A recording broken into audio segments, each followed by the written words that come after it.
Buenas tardes, estimados alumnos de la materia de Derechos Humanos. Quiero darle la bienvenida, la cordial bienvenida a este nuevo trimestre, a este nuevo curso. Quiero desearles el mayor de los éxitos, por supuesto. Quiero también presentarme, decirles que estoy a la orden en el desarrollo de esta materia. Mi nombre es Sandro Márquez, soy abogado egresado de la Universidad Católica del Táchira en el año 2003. Y bueno, la universidad pues me ha dado la responsabilidad de compartir con ustedes esta materia, temas interesantes que tienen que ver con los derechos humanos, sobre todo en estos tiempos en que Venezuela pues sufre una situación compleja donde los derechos humanos pues han sido constantemente objeto de reclamo, de exigencia y por supuesto de la búsqueda en su protección, no solamente por parte del Estado venezolano, sino también de organismos internacionales como la OEA, la Corte Penal Internacional, que está muy de moda ahorita, sobre los procesos judiciales que allí puedan desarrollarse en contra del Estado venezolano. Vamos a dividir esta materia en cuatro módulos. Esos cuatro módulos ya están en su plataforma, pueden revisarlo. Allí van a encontrar las actividades que deben desarrollar y por supuesto la fecha de la entrega de esas actividades. Adicionalmente, saben ustedes por costumbre ya que al final del curso, del trimestre, pues se va a realizar un examen y ese examen pues tiene, ¿o qué se va a evaluar allí? Pues justamente lo que en los temas anteriores pues se haya desarrollado, se haya evaluado. Con respecto a los temas que se van a discutir en el derecho, en esta materia de derechos humanos, pues nosotros vamos a realizar digamos, un recuento sobre cómo evolucionó los derechos humanos.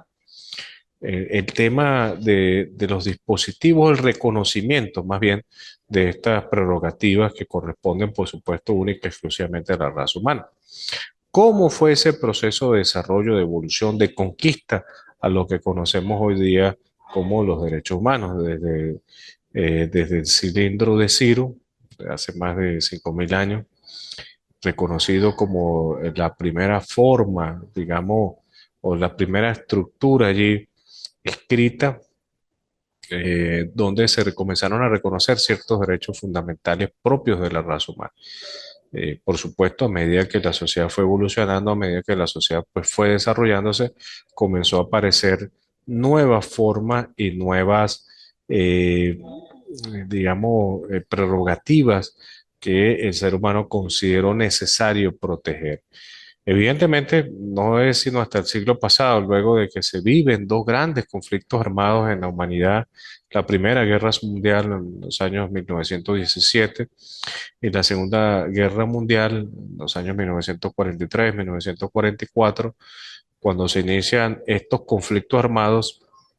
En la Primera Guerra Mundial se pretendió en aquel momento de una manera muy tímida formarse lo que se conoció como la Sociedad de Naciones, que en todo caso pues buscaba la protección para evitar los conflictos armados a gran escala como los que se habían sufrido, pero siempre con la protección de la vida y la libertad de las personas. No fue sino hasta luego de la Segunda Guerra Mundial, el 10 de diciembre de 1948, donde se promulga por primera vez la Declaración Universal de los Derechos Humanos y allí se recoge 30 artículos que describen cuáles son los derechos fundamentales que le corresponden al ser humano, especialmente el derecho a la vida, el derecho a la libertad, el derecho a la familia, la educación, por supuesto, el derecho a un medio ambiente, el derecho al trabajo, entre otros derechos que allí son reconocidos, que nosotros vamos a dividir en sus diferentes generaciones, los derechos civiles, políticos, los derechos de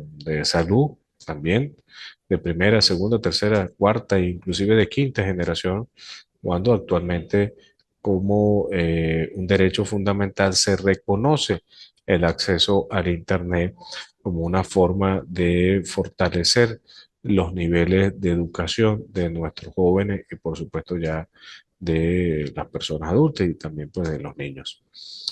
Eso respecto a la generación de los derechos, vamos a ver las características, por qué son intransferibles, por qué son imprescriptibles. Una de las características fundamentales de los derechos humanos que vamos a encontrar en nuestra Constitución Nacional, en el artículo 19, es la progresividad de los derechos humanos que allí nosotros observamos. Gracias. La progresividad de los derechos humanos que nosotros observamos, o ese principio más bien que es desarrollado en el artículo 19 de la Constitución Nacional, que no es otra cosa sino a medida que la sociedad evolucione, a medida que la sociedad se desarrolle, pues comienzan a aparecer nuevos derechos y por supuesto la necesidad de legislar sobre eso para establecer a quién le corresponde garantizar, velar por el respeto de estos derechos fundamentales y a quién va dirigido. También vamos a revisar el sistema interamericano de los derechos humanos, el sistema universal de los derechos humanos. Vamos a revisar el Pacto de San José de Costa Rica. De igual manera, vamos a revisar el Estatuto de Roma. Comentaba al inicio de clase sobre es un tema que en la actualidad pues ha tenido gran relevancia, que es el tema de la Corte Penal Internacional. Vamos a revisar el Estatuto de Roma, los dispositivos legales que regulan la Corte Penal Internacional y la Fiscalía Internacional, y por supuesto los delitos que allí se contemplan, delitos que van desde el genocidio, eh, por supuesto que afectan o son considerados delitos de lesa humanidad.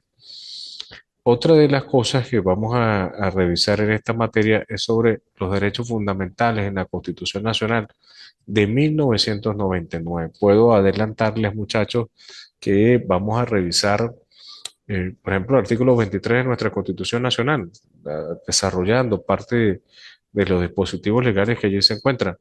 Refiere esta ley o este artículo que los tratados y acuerdos internacionales que guarden relación con derechos humanos, pues existirá cierta supremacía constitucional. Nosotros en las primeras clases veíamos ustedes sobre la pirámide de Kelsen. ¿Y qué era la pirámide de Kelsen?